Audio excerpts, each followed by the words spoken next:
ಹಿಂದೆ ನೈಮಿಷಾರಣ್ಯದಲ್ಲಿ ಶೌನಕಾದಿ ಮಹರ್ಷಿಗಳು ಒಂದು ದಿನ ಮಹಾವಿದ್ವಾಂಸರು, ಪುರಾಣ ಪ್ರವಚನ ಚತುರರು, ಜ್ಞಾನಿಗಳೂ ಆದ ಸೂತ ಮಹರ್ಷಿಗಳ ಬಳಿಗೈದು, ಎಲೆ ಮಹರ್ಷಿಗಳೇ, ಕನ್ಯೆಯರು ಸುವಾಸಿನಿಯರಿಗೆ ಸೌಮಂಗಲ್ಯ, ಸೌಭಾಗ್ಯ, ಸಕಲ ಐಶ್ವರ್ಯಗಳನ್ನು ಕೊಡುವಂತಹ ವ್ರತವಿದ್ದರೆ ತಿಳಿಸಬೇಕೆಂದು ಕೇಳಲು, ಆಗ ಅವರು ಸೌಮಂಗಲ್ಯಾಭಿವೃದ್ಧಿಯನ್ನು ಬಯಸುವ ಕನ್ಯೆಯರು, ಸ್ತ್ರೀಯರು ಆಷಾಢ ಮಾಸದ ಅಮಾವಾಸ್ಯೆಯ ದಿನ ಭೀಮೇಶ್ವರ ವ್ರತವನ್ನು ಮಾಡಬೇಕು. ವ್ರತದಲ್ಲಿ ತಿಳಿಸಿದಂತೆ ವ್ರತವನ್ನು ಆಚರಿಸಿ ದಾರವನ್ನು ಕಟ್ಟಿಕೊಳ್ಳಬೇಕು. ಆ ದಾರವು 9 ಎಳೆ ಮತ್ತು 9 ಗಂಟಿರಬೇಕು ಎಂದು ತಿಳಿಸಿ, ಪೂರ್ವದಲ್ಲಿ ಈ ಭೀಮೇಶ್ವರ ವ್ರತವನ್ನು ಆಚರಿಸಿ ಮೃತಪಟ್ಟ ಪತಿಯನ್ನು ಬದುಕಿಸಿಕೊಂಡ ಒಬ್ಬ ಪತಿವ್ರತೆಯ ಕಥೆಯನ್ನು ಹೇಳಿದರು. ಹಿಂದೆ ಸೌರಾಷ್ಟ್ರದಲ್ಲಿ ವಜ್ರಬಾಹುವೆಂಬ ರಾಜನು ಧರ್ಮದಿಂದ ರಾಜ್ಯಭಾರ ಮಾಡುತ್ತಿದ್ದನು. ಅವನ ಪತ್ನಿಯು ಸೌಂದರ್ಯವತಿಯಾಗಿ ಪತಿವ್ರತೆಯಾಗಿದ್ದಳು. ಈ ದಂಪತಿಗಳಿಗೆ ಸುಂದರನೂ ವಿದ್ಯಾವಂತನೂ ಆದ ವಿದಯಶೇಖರನೆಂಬ ಪುತ್ರನಿದ್ದನು. ಮಗನಿಗೆ ವಿವಾಹ ಮಾಡಬೇಕೆಂದು ಯೋಚಿಸುತ್ತಿರುವಾಗ ಅವನು ಮೃತನಾದನು. ಆ ದಂಪತಿಗಳ ದುಃಖವು ವರ್ಣನಾತೀತವಾಯಿತು.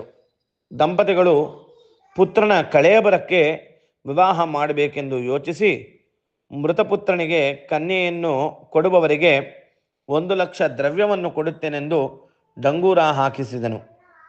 ಆ ನಗರದಲ್ಲಿ ಸಕಲ ಶಾಸ್ತ್ರ ಪಾರಂಗತನೂ ದರಿದ್ರನೂ ಆದ ಮಾಧವ ಶರ್ಮನೆಂಬ ಬ್ರಾಹ್ಮಣನಿದ್ದನು. ಅವನಿಗೆ 5 ಜನ ಹೆಣ್ಣು ಮಕ್ಕಳು, 9 ಜನ ಗಂಡು ಮಕ್ಕಳಿದ್ದರು. ಡಂಗೂರದ ಸಂಗತಿಯನ್ನು ಕೇಳಿದ ಮಾಧವ ಶರ್ಮನು ತನ್ನ ಪತ್ನಿ ಸುಶೀಲೆಗೆ ಈ ವಿಷಯವನ್ನು ತಿಳಿಸಿ, ನಾನು ಪೂರ್ಣ ವಿದ್ಯಾವಂತನಾಗಿದ್ದರೂ ದಾರಿದ್ರ್ಯದಿಂದ ಜೀವಿಸುತ್ತಿದ್ದೇವೆ. ಮಕ್ಕಳಿಗೆ ಸರಿಯಾಗಿ ಆಹಾರವನ್ನು ಕೂಡ ಕೊಡಲು ಆಗುತ್ತಿಲ್ಲ. ಆದ್ದರಿಂದ 5 ಜನ ಹೆಣ್ಣು ಮಕ್ಕಳಲ್ಲಿ ಒಬ್ಬಳನ್ನು ಆ ರಾಜಪುತ್ರನಿಗೆ ಕೊಡೋಣವೆಂದು ಹೇಳಲು, ಮೊದಲು ಅವನ ಮಾತಿಗೆ ಪತ್ನಿಯು ಸಮ್ಮತಿಸಲಿಲ್ಲ.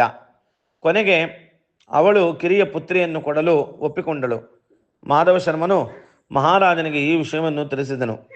ರಾಜನು ಅವನಿಗೆ 1,00,000 ದ್ರವ್ಯವನ್ನು ಕೊಟ್ಟು ಅವನ ಕಿರಿಯ ಪುತ್ರಿಯನ್ನು ಕರೆದುಕೊಂಡು ಹೋಗಿ ಮಗನ ಕಳೇಬರಕ್ಕೆ ಶಾಸ್ತ್ರೋಕ್ತವಾಗಿ ವಿವಾಹ ಮಾಡಿಸಿ, ಅನಂತರ ಶವವನ್ನು ಸಂಸ್ಕಾರಕ್ಕಾಗಿ ಸ್ಮಶಾನಕ್ಕೆ ತೆಗೆದುಕೊಂಡು ಹೋಗಿ ಚಿತೆಯನ್ನು ನಿರ್ಮಿಸಿ ಅದರ ಮೇಲೆ ಶವವನ್ನಿಟ್ಟು ಸೊಸೆಗೆ ಬೆಂಕಿ ಹಾಕುವಂತೆ ತಿಳಿಸಿದನು.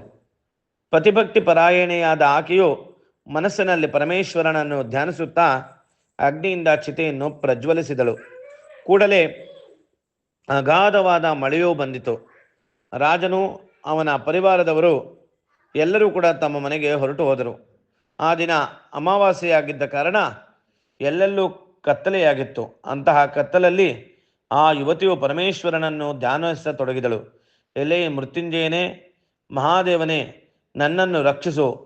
ಹಿಂದೆ ನಿನ್ನನ್ನು ಧ್ಯಾನಿಸಿ ಮಾರ್ಕಂಡೇಯ, ಚವನ ಇತ್ಯಾದಿಗಳು ಪೂರ್ಣ ಆಯಸ್ಸನ್ನು ಪಡೆದರು.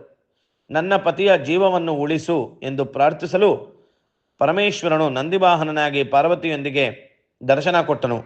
ಆಗ ಆಕೆಯು ಪರಮ ಭಕ್ತಿಯಿಂದ ಪ್ರಾರ್ಥಿಸಿ ಕಾಪಾಡಬೇಕೆಂದು ಬೇಡಲು, ಪರಶುವನು, ನೀನು ಪವಿತ್ರವಾದ ಜ್ಯೋತಿರ್ಭೀಮೇಶ್ವರ ವ್ರತವನ್ನು ಆಚರಿಸು, ನಿನ್ನ ಪತಿಯು ಜೀವಿಸುವನು ಎಂದು ವ್ರತ ವಿಧಾನವನ್ನು ತಿಳಿಸಿ ಅದೃಶ್ಯನಾದನು.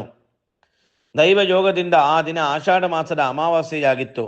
ಆಕೆ ಸಂತೋಷದಿಂದ ಅಲ್ಲೇ ಇದ್ದ ಮಣ್ಣಿನಿಂದ ದೀಪಸ್ತಂಭವನ್ನು ಮಾಡಿ, ಆಲದ ಹಾಲನ್ನು ಎಣ್ಣೆಯಾಗಿ ಹಾಕಿ, ಅದರ ನಾರಣ್ಯ ಬತ್ತಿಯನ್ನು ಮಾಡಿ, ಆಲದ ಎಲೆಗಳನ್ನು ವಿಳೆದೆಲೆಯನ್ನಾಗಿಯೂ ಹಣ್ಣುಗಳನ್ನು ಅಡಿಕೆಯಾಗಿಯೂ ಗರಿಕೆಯನ್ನು ಹೂವೆಂದು ಭಾವಿಸಿ ಮಣ್ಣಿನಿಂದ ಮೋದಕವನ್ನು ಮಾಡಿ, ಭಕ್ತಿಯಿಂದ ಮನಸ್ಸಿನಲ್ಲಿ ಧೂಪ ದೀಪ ನೈವೇದ್ಯಗಳನ್ನು ಸ್ಮರಿಸುತ್ತಾ ವ್ರತವನ್ನು ಮಾಡಿ, ಆಲದ ನಾರನ್ನೇ ದಾರವಾಗಿ ಕೈಗೆ ಕಟ್ಟಿಕೊಂಡು ವ್ರತ ಪೂರ್ತಿ ಮಾಡಿದಳು. ಆ ವ್ರತ ಪ್ರಭಾವದಿಂದ ಚಿತೆಯ ಮೇಲಿದ್ದ ರಾಜಪುತ್ರನು ನಿದ್ದೆಯಿಂದ ಎದ್ದು ಬಂದಂತೆ ಎದ್ದು ಕುಳಿತನು. ಆ ಯುವತಿಯು ಬದುಕಿ ಬಂದ ತನ್ನ ಪತಿಯನ್ನು ನೋಡಿ ಪರಮೇಶ್ವರನನ್ನು ಭಕ್ತಿಯಿಂದ ಪ್ರಾರ್ಥಿಸಿದಳು. ಬೆಳಗಾಗಲು ರಾಜ ಪರಿವಾರದವರು ಬಂದು ನೋಡಿ ಆಶ್ಚರ್ಯಪಟ್ಟು ವಜ್ರಬಾಹು ಮಹಾರಾಜನಿಗೆ ವಿಷಯವನ್ನು ತಿಳಿಸಲು ರಾಜನು ಪತ್ನಿಯೊಡನೆ ಬಂದು ನಡೆದ ಎಲ್ಲ ವಿಚಾರವನ್ನು ಕೇಳಿ ಆನಂದದಿಂದ ಅರಮನೆಗೆ ಕರೆದುಕೊಂಡು ಹೋಗಿ ಬಡಬಗ್ಗರಿಗೆಲ್ಲ ಅನ್ನಾಹಾರ ವಸ್ತ್ರಾದಿಗಳನ್ನು ಕೊಟ್ಟು ಅವಳ ತಂದೆಯಾದ ಮಾಧವ ಶರ್ಮನನ್ನು ಬಹಳವಾಗಿ ಹೊಗಳಿ ಸನ್ಮಾನಿಸಿದನು.